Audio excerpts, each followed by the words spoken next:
జగిత్యాల జిల్లాలో ఆటో కార్మికులు ఆటో బంద్ నిర్వహించారు. కాంగ్రెస్ పార్టీ మేనిఫెస్టోలో ప్రకటించిన 12,000 ఆర్థిక సహాయం అందించాలని డిమాండ్ చేశారు.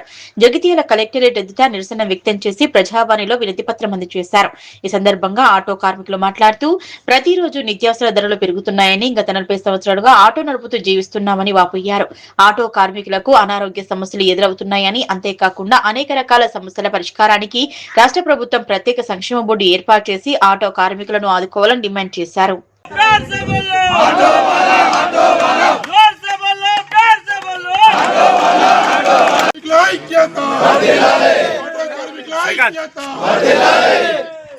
బంద్ పిలుపు ఇవ్వడం జరిగింది.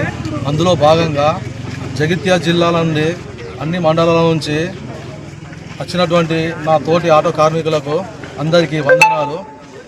ముఖ్యంగా ప్రభుత్వం ఏదైతే సంక్షేమ పథకాలు ఏర్పాటు చేస్తుందో ప్రజలను దృష్టిలో పెట్టుకొని, మేము కూడా ప్రజలమే, మీరు మహాలక్ష్మి పథకం పెట్టారు, మేము కూడా ప్రజలమే, మేము కూడా అప్పు చేసి కొనుక్కొని ఆటో నడుపుకొని జీవిస్తున్నాము. కావున మాకు ప్రత్యేకంగా 12,000 లేదా 15,000 రూపాయల ఆర్థిక సహాయాన్ని ఫస్ట్ తక్షణమే అందియాలని చెప్పి మేము కోరుకుంటున్నాం.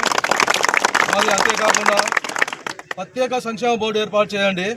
దాని ద్వారా ఆటో డ్రైవర్ పిల్లలకు ఉచిత విద్య, ఉచిత వైద్యం, ఇప్పుడు ప్రభుత్వ ఉద్యోగులకు ఎలాగైతే కార్పొరేట్ వైద్యం అందిస్తున్నారో, మరి మా ఆటో కార్మికులకు కూడా ప్రత్యేక సంక్షేమ బోర్డు ఏర్పాటు చేసి కార్పొరేట్ వైద్యాన్ని అందించాలని చెప్పి మేము కోరుకుంటున్నాము.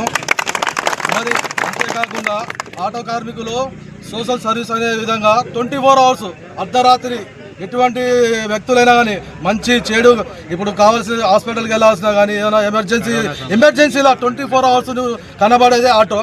గుర్తుంచుకోండి సార్.